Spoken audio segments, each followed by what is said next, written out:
Level up with the new AAA Commanders MVP membership. Get all the benefits of AAA plus exclusive experiences, discounts, and tickets. Already a AAA member, upgrade for free or join today at AAA.com/Commanders. Hello and welcome to another live stream edition of the John Keim Report, a Therapy Tuesday. We're getting into therapy.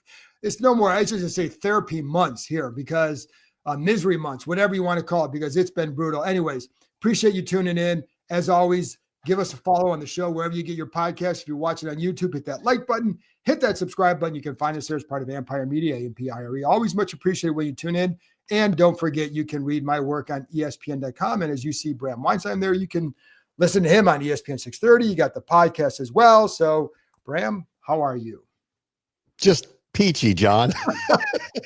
And this is like, we're going to get into a lot of trade deadline talk, but I mean, this has gone from having one of the best experiences being around this team to having, there have been some bad years, but the 180 that they've done is, I guess you can look at 2012 to 13, but I would say this is worse because last year they were good start to finish. That year was a hot finish and then a bad year.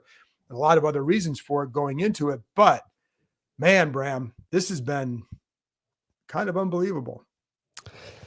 You know, I think expectations matter.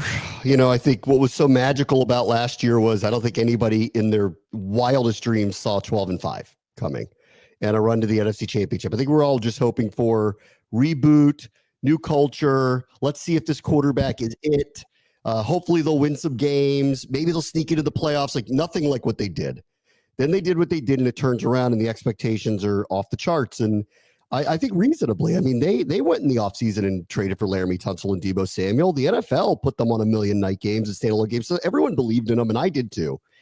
And when the schedule came out, I looked at it and I went, you know, like, look, like this is hard. And replicating what they did a year ago is going to be very difficult to do. And so, like, let's just say they win 10 games, but they're actually a better team, you know, because the schedule is just harder.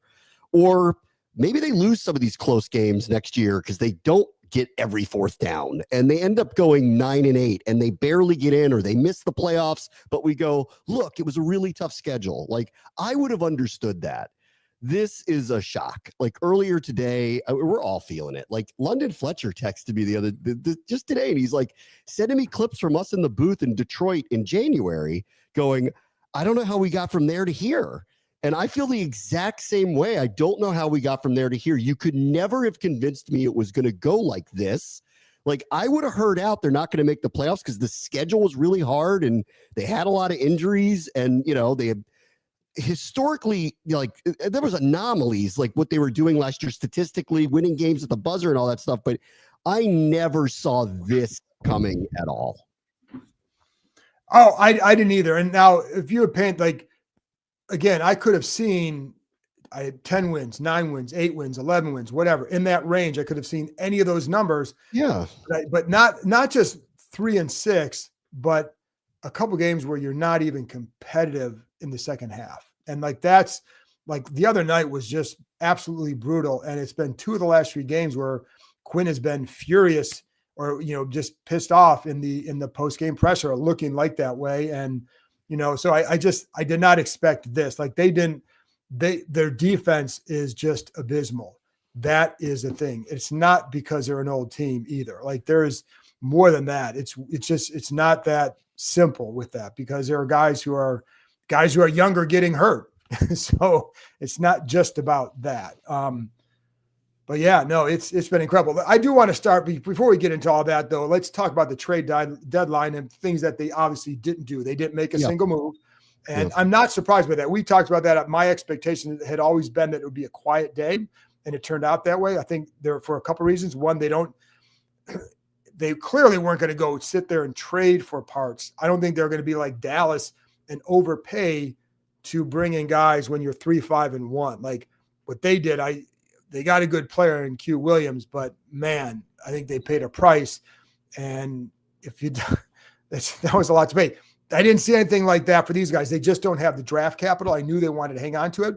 Could they have added any parts? Like, I don't know how many guys here had that kind of value to go out and get something back. And I'm looking at the line like Wiley, I thought would have been one. Maybe that would have gotten like a you could swap players and swap picks or something like that, right? Nothing, you may get a better pick out of it, but maybe not get another pick out of it. Von Miller didn't expect anything. Bobby Wagner didn't expect anything. Debo, could that have been, but they don't have anybody receiver. Like, you have to field a professional team still. And I think with Debo, you can get, if he goes out and gets a good contract this offseason, you could get a comp pick back for 27. So you can get something out of him down the road. But, and Daron Payne, I would not have done that because he's under contract for next year. If you want to bring him back, if you want to redo his contracts, you want to keep him. If you don't, you can trade him in the offseason. And there's no hard, you get the same thing for him at that. You can trade him then. There's no rush to trade him. So I don't know. Were you surprised at all, Bram, that they didn't do anything?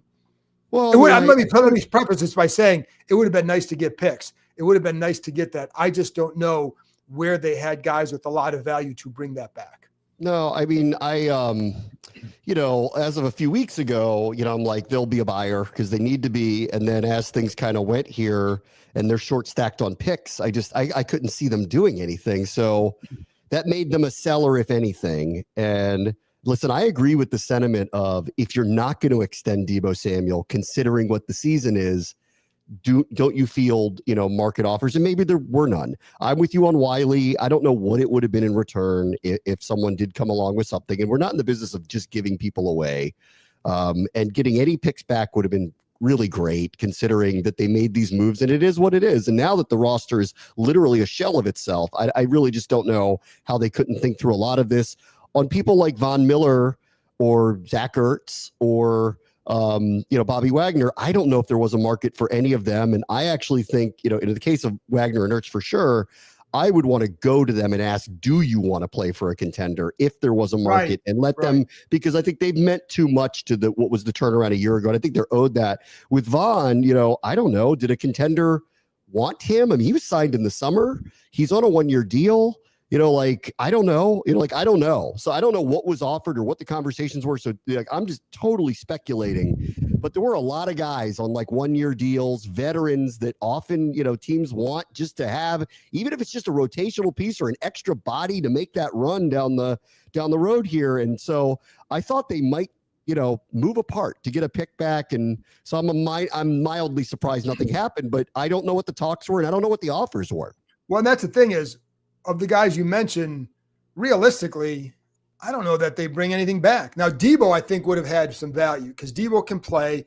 I think with Bobby and Zach, are they at that point where you're going to get even a 7th-round pick for them? Right. Based, you know what I mean? Like in Wiley, I think if you had traded for a guy like that, you're looking at depth piece somewhere else. So you might swap picks, maybe get a player back that gives you depth somewhere else, which could help you a little bit, but it's not going to bring back extra picks. I think Debo was the one that you wondered about. I do wonder with him, Bram, if they had had their full complement of receivers, would they have been more apt to do that? But they're so banged up. He's going to have, just to be try to be competitive, you need him because you don't know when Terry's coming back, probably after the bye.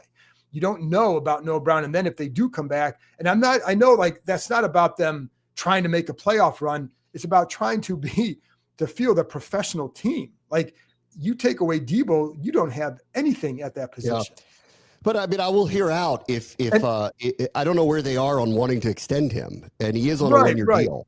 So, I don't know. Yeah. I mean, if they're extending him, then obviously you're not trading him, and to your point, want to field a competitive team. But, I don't know where they are on any of that. So, we are where we are. Again, I never expected them to be 3-6 and have their roster have half of their starters playing now. I never expected that. But we are where we are, and this does come to a point where you have to ask yourself, what is the right thing to do for the future? Because the future, unfortunately, is now. And I think, too, again, sticking with Debo, because if they had traded him, you get a good pick for him. Sure, of course, you need to get picks. We're beyond, obviously, 2025 at this point. You need picks to get going forward. I don't know that you would have gotten anything other than a 7th-round pick for him. They already have 2 6s and 7. They need picks in the top 4 rounds. That's where they need picks. Yeah, I agree. And so, Daron Payne, if you're not going, because he's, again, under contract next year. So if you don't want to redo his contract and extend him out for a couple of years, then you can trade him in the offseason and get something for him. You also now are going to have a really good draft pick, it appears, right? And so can you do something with that to recoup picks? Like if you get a top 10 pick, you either get an impact player potentially, or maybe you can trade back and get a few more picks out of that. So there's, they have a little bit more flexibility in part because of how bad it is. But, I just don't know. Like I said, you look at like Noah Igbenogany, he's a guy that I would have thought had because he played a lot last year, not part of the rotation this year.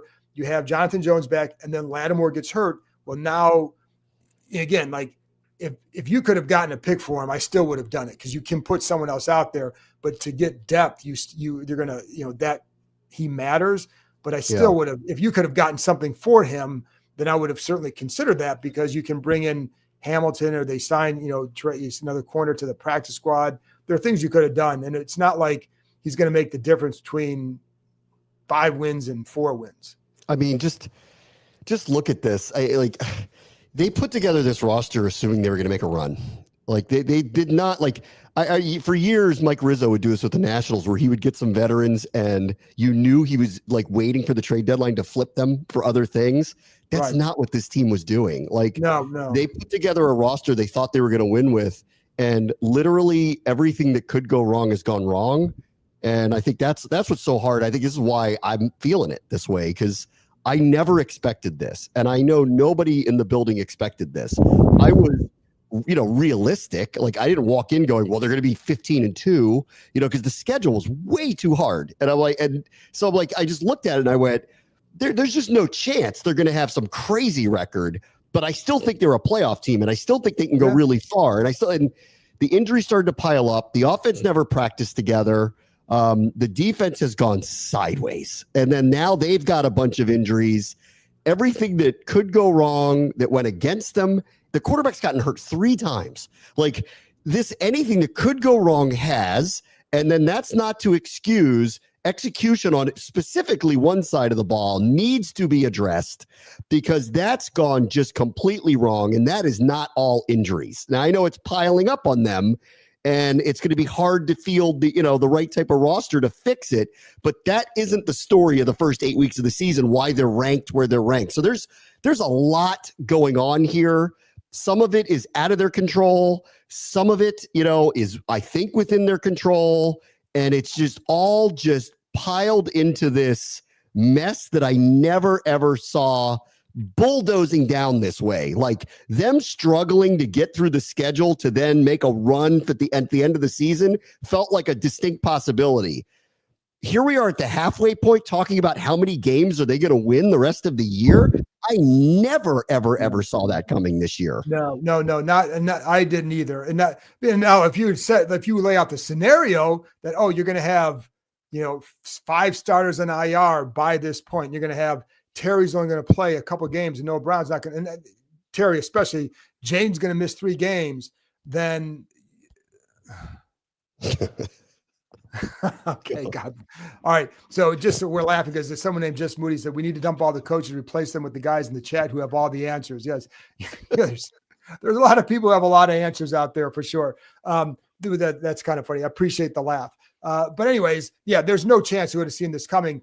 And I don't think there's a couple things. Like I go back to 2013. So just in terms of like comparing the years, because there's 12, you thought you had this chance to make a run the next year. So the difference, Bram, is that year, I remember talking to one of the coaches later, and just several years later, and he was like, before that year, he had said something to someone before camp, and like, it's going to be really bad. And they're like, oh, you're just saying that because camp's getting there. You just get grouchy, whatever. He goes, no, I'm telling you, it's going to be really bad. Like there were definitely people on that staff who had a feeling going into it because of what they knew, the behind the scenes stuff that was going on with Griffin, with Dan Snyder, and then the inability to improve the defense that needed improvement in part because they lost picks, but also bigger was that loss of the cap space. So they went into the year knowing that. That's not how they went into this year at all. Like, and I know people think that Adam Peters viewed this as like, oh my God, they're right there. Like I can tell you based on conversations I had in the offseason, they knew they needed another good offseason to get to a certain point, but clearly they thought they were a playoff team. And I think, and I did too, like if nothing else, a playoff team contender, because you're looking at the teams that made it last year, like, oh, this team's going to be good. You think this team, but you knew it was going to be tough, but I still put them there because of what we saw last year and what we knew what Jaden Daniels could do. So that's why I'm like really surprised. And again, it's disappointing they couldn't add somebody or add a pick here, because you definitely need to find more picks in that top 100. You cannot go in there with only 2 picks in the top 100. They're going to have to find a way to add some more picks some way, somehow, because that's going to be the answer for the future. Like, one thing to go out and get the 30-year-olds on the 1-year deals, but you're going to have to really kind of build that strong base. And I don't see enough yet from 2024, from the rounds 2 and 3 guys, to say like those guys are going to be the base of the starters for the future. Yeah. I just can't say that yet. I mean, listen, they do have a lot of cap room again too. Yes. So, don't forget they can use free agency to their advantage again. They do have a lot of maneuverability with the roster as is. A lot of these people that are on the team right now are on 1-year deals again. So they were trying to thread a needle here. They had it so good last year and the quarterback was so ahead of the curve that they took a shot and they went and made some moves to try to make the team better. And on paper, it did. And in the early part of the season, it did, even with an offense that didn't practice together throughout the offseason. They were running for 200 yards a game. And it was the defense that started going the wrong way. And then I just think the injuries started to pile up, specifically on offense. Teams started to alter their game plans. They weren't taking the outside seriously against them anymore. Once you're through that first month and everyone starts to just kind of view what you're doing, everything tightens up in the NFL. And they couldn't hide their deficiencies any longer. And suddenly the defense is going the wrong way. And, it just all compounded into what's ended up being a mess that I like, even with my, and I'm an optimist, I'm an optimist, but even with my cautionary approach of the expectations are sky high, they can weigh a team down. I didn't love some of the offseason stuff with Terry specifically, just because it was a storyline. There was just a lot of noise. I'm not blaming them. I don't think one thing changes everything, but there was just a lot of noise with that. They weren't really practicing, together as a group, mainly because of injuries and because of that. The offseason, the summer didn't go particularly great. There's a lot. We're going to point at everything now for this season going this way, mainly because nobody saw it coming. Nobody saw it not this bad. If you had told me they would be, we're just a game under 500 right now or something like that, and but they're keeping it together and they're competitive in all the games, and let's just hope they get healthy and let's see what happens, I would hear that. But it's not just the injuries, it's the way they're losing the last few weeks that have really caught me off guard here.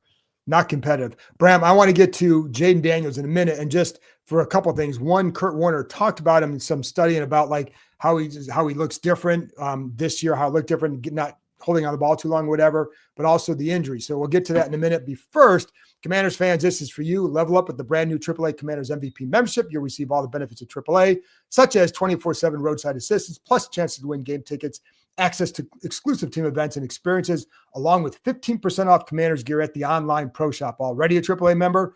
Add the Commanders MVP membership for free. Head to AAA.com/Commanders to upgrade or join the squad and put your fandom in drive.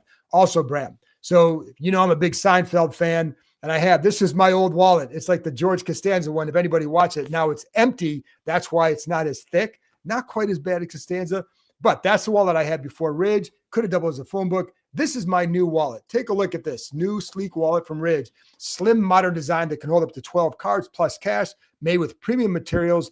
All Ridge products have a lifetime warranty. You want one with the Commanders logo? You can get it. And it's more than just wallets. This is my little toy, magnetic wireless charger. It is terrific. You can get keys that fold inside, and it's kind of cool. But no matter the product, Ridge offers free shipping and a 99-day risk-free trial. For a limited time, our listeners get 10% off at Ridge by using the code KEIM at checkout. Head to ridge.com, use the code KEIM, and you're all set. After you purchase, they're going to ask you where you heard about them. Please support our show and tell them Johnny sent you. How about that? Anyway, Bram, so with Kurt Warner, and I haven't been able to watch the video. He just posted one. Actually, I just saw it a few minutes ago, and I want to watch that. But he did talk about how let's see what he said. He said what he's seen on film, and I think a lot of it had to do with just like he holding the ball a little bit too long. Not saying that he was playing off or anything like that, but he just looked different. Now, to me, there's a couple, and I want to see what he has to say. Kurt Warner is obviously a Hall of Fame quarterback, knows what he's talking about. I don't think Jaden played bad. And when I went back, I go back and watch it. I do not watch it with the same eye as Kurt Warner. He's slightly better at this than me. But when you watch, there are sometimes okay, did he hold it a little bit here? Or sometimes you wonder, one, is there trust there? Two, defenses are playing them a lot different. And so they've taken away a lot of what they did well last year. Those man-to-man defense, you can't run the RPOs as much as you did last year. You're not running as many screens as you did last year. Why is that? And so is it a matter of you don't have the same personnel? You're not doing that because of that, because you don't have Diami, you don't have Lamine.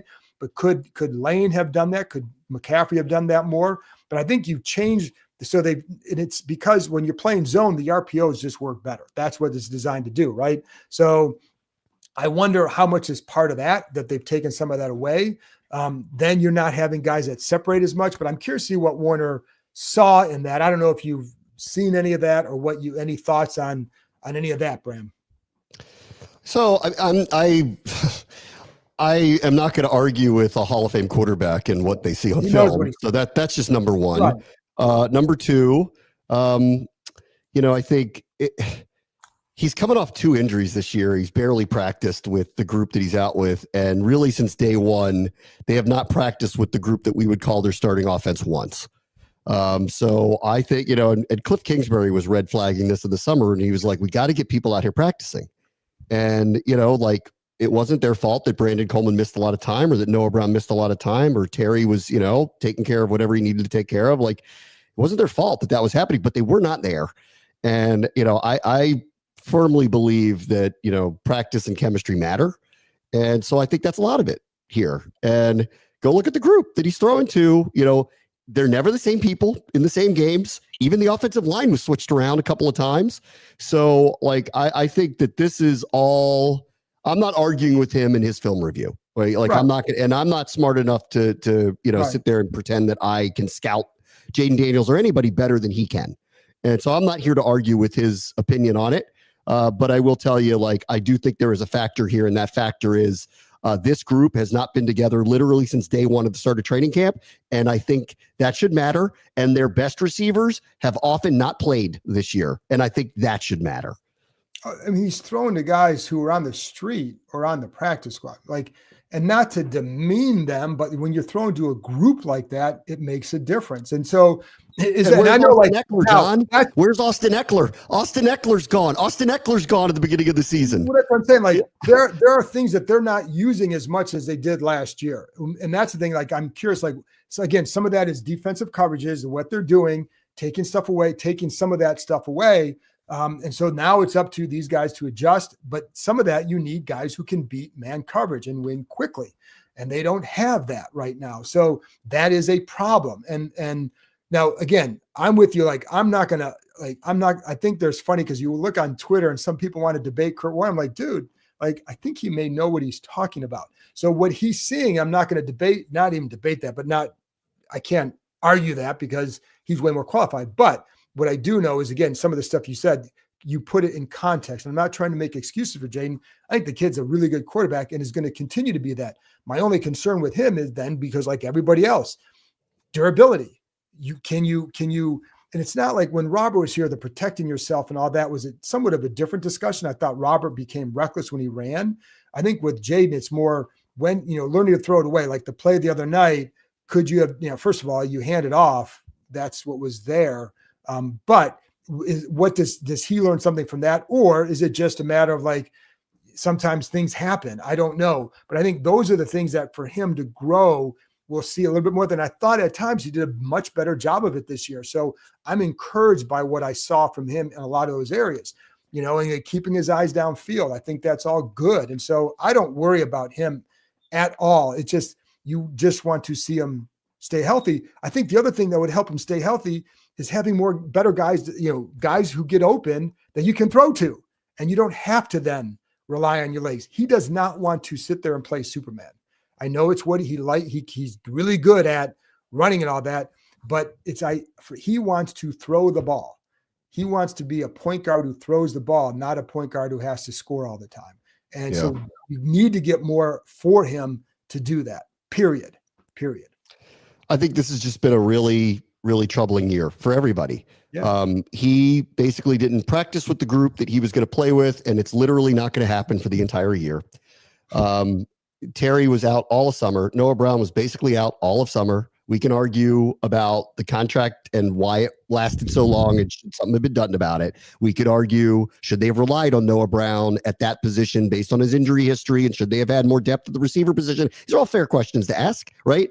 Unfortunately, Eckler got hurt. They had a bunch of switches on the offensive line. I think they thought Brandon Coleman was going to be the starting left guard. Then they changed their mind in the middle of the season. They're waiting for Cosby, and they're moving Wiley around. Like, they started Connerly. Connerly really got thrown into the fire. Like, there's just a lot happening, and then injuries just started happening, and then Terry never came back for any period of time, and Noah Brown hasn't come back for any period of time, and it's just a pile of crap that just kept going up and up and up and up and up. And for me, like, to sit there and then judge Jaden Daniels in year 2 and ask the question, is he in a sophomore slump? You're taking nothing into account around him. So I just think it's, I'm not to argue with Kurt Warner. What he sees on film is going to be way more, clear vision than I will ever see on film. So I'm not arguing with him. I just think context really matters here. Yeah. Like, I didn't have you judge that, like take all of it. We're not asking you to be like, well, they lost one guy. No, they haven't had a functional group together since day one. And oh, by the way, he's already been hurt twice before the other night. I mean, come on. Right. No, and that's where I'm at too. And that's why, like, this year his play doesn't bother me from the standpoint of, oh, was there a regression? I don't feel that way at all. Partly because I know the process that he is involved with. And I know, like that always wins to me. You combine talent with process and the way he works, he's going to be fine. Like, I do not worry about him. I do want to see them provide him better around him. And I don't think, I think if Terry and Debo are healthy all year, it looks different, right? But you need to get more explosiveness in that offense. And how can you do that? And so I think that's, to me, the big thing. And the other thing, Bram, too. That's the hardest part of this whole thing, John. That's what they thought they did by getting Laramie Tunsil and Debo Samuel, and it all went up in flames anyway. It's nuts. Well, they went all in to try to help the offense, to protect him and make things better, and it, just for a variety of reasons, it just never materialized for them. Right. Well, I mean, like, Debo, that trade works out. It's a 5th-round pick, and you got a guy who's been productive for them. What didn't work out was Terry McLaurin staying healthy, and what didn't work out was Noah Brown staying healthy. And I know everybody say, well, he always gets hurt. He does. But you would have liked to have seen 11 or 12 games. Tunsil has worked out. He's a very good left tackle. And if you keep him here for 4 or 5 years, you're in good shape at that position. But you still, like, Jalen Lane has not become, that another dynamic piece in there. Could he do more? I don't know. Like, McCaffrey became a very good contributor for them, but not as a playmaking receiver necessarily. So, like, they need somebody to elevate, and they just didn't get that. And that's where they have to find guys too. And, the other thing too, Bram, I was going to talk about with Jaden, good thing that he was not placed on IR, and they're still, they're looking at things, but I would say there's some of that is encouraging, but from the standpoint of that, the recovery may not be as severe as it may be feared to look like it would. I would say this, even if he's only out for like 5 weeks, he could play the last 3 games.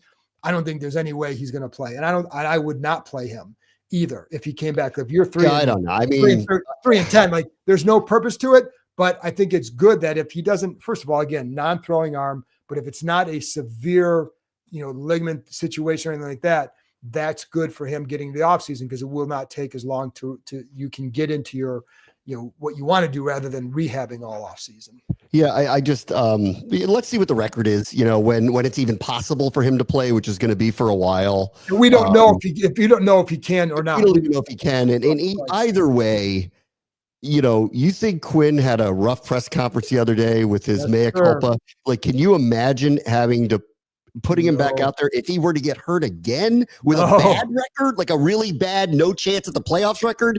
I just, that's just, to me, that ain't worth the possibility of something going wrong. And the worst part about the other night, and this is the part that really got me about it, and I don't know where you stood on Quinn's, remorseful opening press conference the other day. That injury was a fluke, John. Like, it's one thing when Robert, ran onto the field dragging his leg, and everybody's standing there watching this going, what are you doing? Why are you letting him do this? And of course, he re-injures the same leg. Like, he didn't injure his hamstring again. He didn't injure his knee. He could have been struck by lightning. That is a crazy fluke injury that unfortunately occurred. And I'm not trying to cover for anybody. I'm just saying, I don't know whether he should have been in the game down 30 either. Like, I'll hear that out, that maybe he shouldn't have been that, but that was a fluke. And I felt horrible for him. I feel horrible for the team. I felt horrible for Quinn. The whole thing was awful that it happened that way. It is. And I got some thoughts on that. And I also want to ask you about Joe Witt, and then we'll wrap it up. But first of all, Commanders fans, this is for you. Level up with the brand new AAA Commanders MVP membership.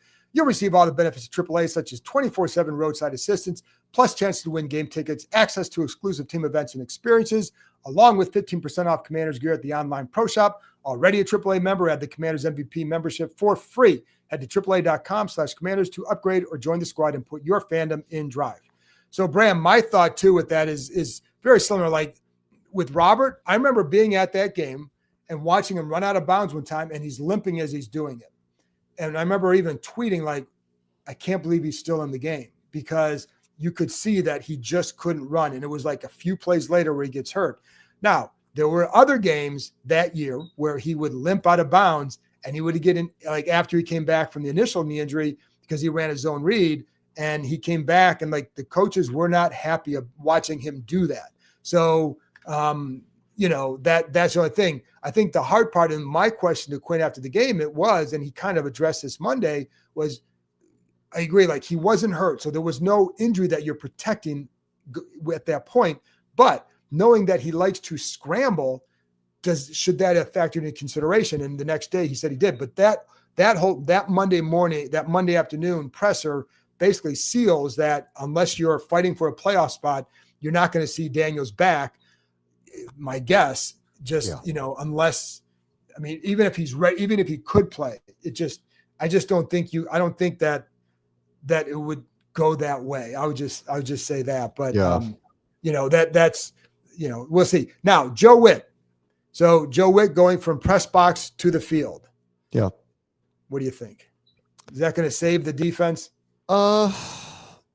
Well, the injuries are piling up there too. Like they still are down 3 defensive ends. Frankie Louvu can't play this weekend. Marshawn Lattimore's out for the year. Will Harris I don't know when he's coming back. Hopefully he will, but he's not coming back soon. Like, no, again, like that. Now we're talking about injuries. That said, I haven't seen answers on that side of the ball, and the injuries clearly are, a part of the story moving forward. But and the defensive end thing was awful that they had to deal with that many at one spot. But everybody gets injuries, and this team just has not been able to adjust. And they have played very tough opponents. 4 top 7 offenses. So it's not like it's another part of the story of last year. They didn't catch a lot of teams like this last year. They have this year. They're playing a much tougher schedule than they were.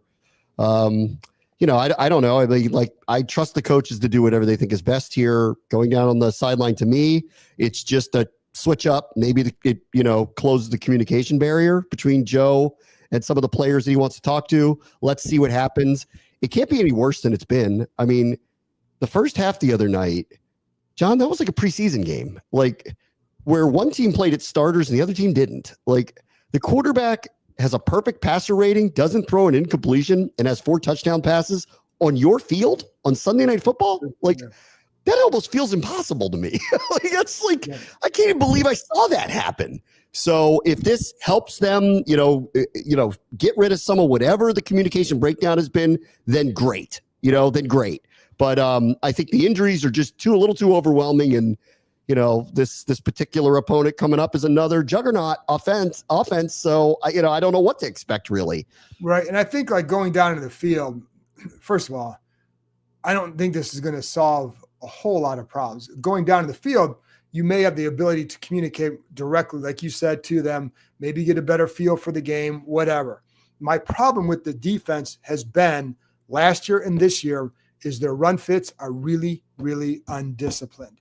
Why does that keep happening? That's my issue. Like going from the press box to the field is not going to change the run fits. So do you have undisciplined players? Are you allowing them to be undisciplined? What is it? Because like that to me, it's everything starts there. And the coverage stuff, there's still confusion at times about what they're in or what they should be in. I think for example, on the touchdown pass that Samuel gave up, I think he was expecting safety help, but the safety's got to rotate somewhere else. So why is there confusion as to what's going on? Like that's the kind of stuff that is troubling to me. And I think if you have another really bad game Sunday, then let's say you go to Madrid and Miami does something to you, like not good. So yeah, I think Madrid is, considering what's happened here, Madrid's coming in time for just a mental break, I think, for everybody to go get a change of scenery, hopefully have a week it's going to rain all week there, Bram. Oh, come on. Like I don't care. Nikki sent me the forecast. Like, season's gone. That sounds about right, actually. I know. You know what? Like for what's happened here, they need to get away. We all need to get away. And the season, I just cannot believe we're sitting here in early November talking about what's the rest of the season going to look like. And I'm still in shock. I'm really shocked by the whole thing.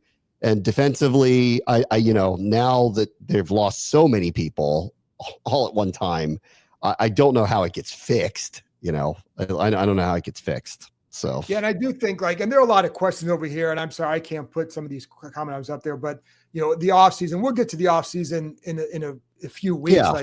And I'll say this: if it gets really bad, I'm going to be adding some features, a weekly look at some college players that maybe are of interest, something like that, because I think we all need to start looking ahead for some sort of mental therapy, right? Just to see. But I know, there are a couple of things that, so we'll look into the cap space is going to be really good because they're going to carry over a lot from this year. And they had a decent amount, but they're going to have to sign a lot of guys. Same thing as last year. Like they had cap room, but it was misleading because they had to sign so many players. That's going to be a similar situation this offseason. But I think you're going to to me, I'd like to see more guys in that 25 to 28 range who can help you for a few years for sure. And then it's funny because, I think one of the things that I want to see over the next 8 weeks, Bram, is like who of these young players can be part of maybe not as a starter, but as a key contributor. Because what is Jalen Lane? I'd like to see, is he going to do more the second half of the year?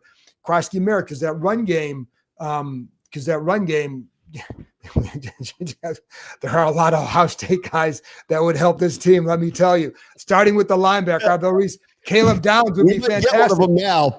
Take your choice. Dude, there are 3 guys from on Ohio State's roster that this team would say like, yes, Arvell Reese linebacker, yes, take him. Caleb Downs, yes, take him. Carnell Tate, yes, take him. They're going to be in position to take one of those guys almost for sure. But this is something that John Applebottom up here said too about they misjudged their draft picks last year, overwhelming, disappointing.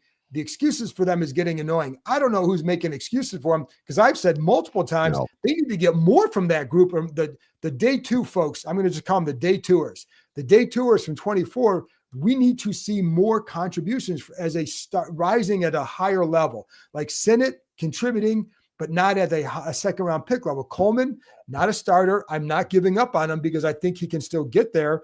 But you need to get there. Johnny Newton need to get there. Samuel be a little bit more consistent. But he at least has been a starter. And then McCaffrey, good contributor, but he's not a starting receiver. He is a good contributor he's a good contributor to your team. So you want to see more. But I agree, you don't want to miss on the top 100 picks. And even like last year, Trey Amos, good pick. Connolly, I still think he's going to be a good pick when it's all said and done, but he needs a couple years, unfortunately, and that's just the way it is. He's a lower first-round pick. So there's a lot, and I talked about him on the 5 Thoughts the other day.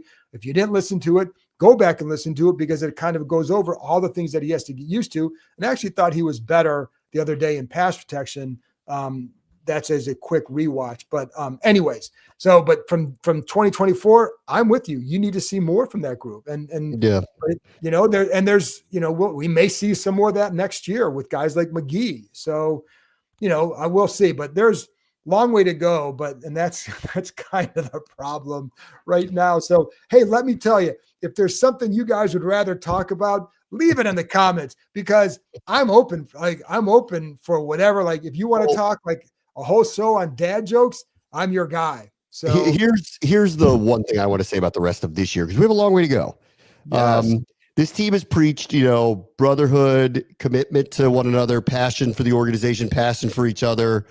I just want to see them. They have a marginalized roster now. And so my expectations are just different for the outcomes, especially when you're playing teams like Detroit, Denver, Philadelphia twice, definitive playoff teams, Super Bowl contending type teams. Like I just have very different expectations for how those games are going to go based on what the roster is now. But like, here's what I want to see. And I think everyone should really kind of demand.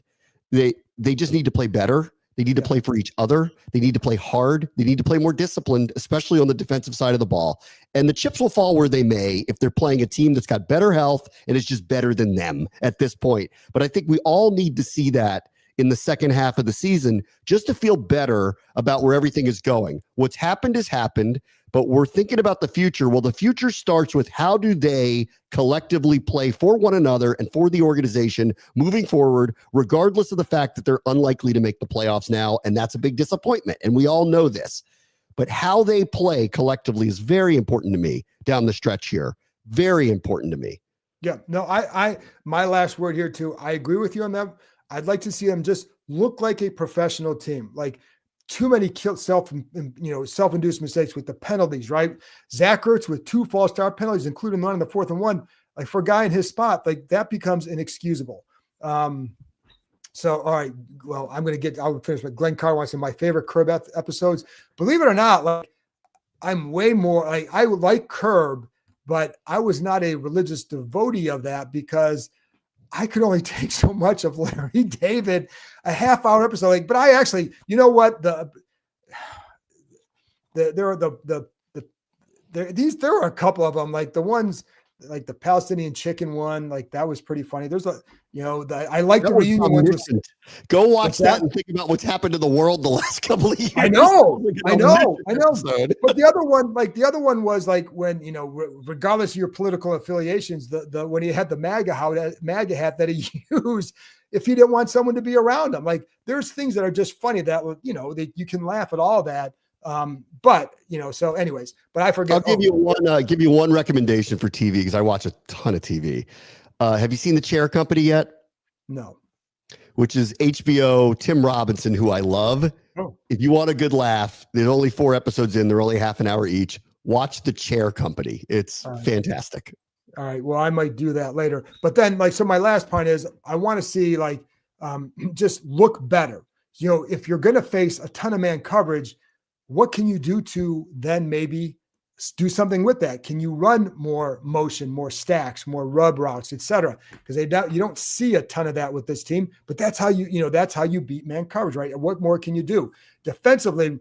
Can you look better? Like I don't have a lot of faith in that because the problems that were there last year to me are still there. So what's the remedy there? And you don't have all your guys. I get it. But there are still ways you can play better. You might get beat, but can you play more disciplined? That's what I want to see. And, it's funny because this is an aside here, but somebody else said they want to see Jaden Daniels under center more because one thing I'll say, like a lot of what they do is based off like the RPO game, the zone read game. That's all based on being in gun and pistol. Yeah. You can't be under center. You're not going to be under center and run a lot of that stuff.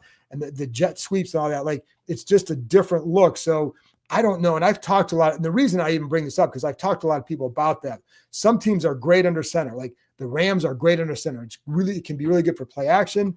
But not every good offense is like that. Last year, they weren't under center a lot either. And they had a really, really good offense. So I don't, could it be a little bit more? Yeah. Like for example, Seattle doesn't run a lot of under center, but they were effective when they did it. So could you be better at it and do it a little bit more? Yeah. But I think the basis of their offense is based on pistol and gun.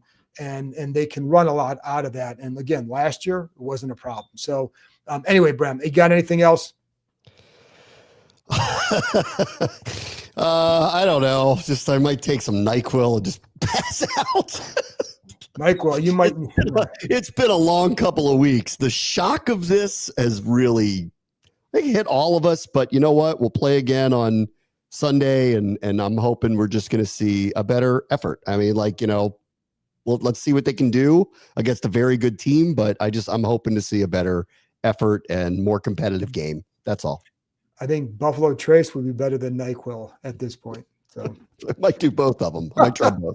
But anyway, yeah, like I said, folks, if there's anything that you think would be fun to talk about in a podcast, let me know in the comments, because again, there's going to be 8 weeks to go here, and there's no way we can survive this if all we talk about is the product in the field, unless for some reason it starts to look better. And if it gives you at least maybe this player and this player is starting to ascend or do something to give you something to look forward to in the future. Otherwise, we're going to have to entertain with what else is going on. So appreciate you tuning in, Bram. Thanks a lot for hopping on, and I'll be back. I don't know, I guess Thursday maybe with another one, and I'll talk to you next time.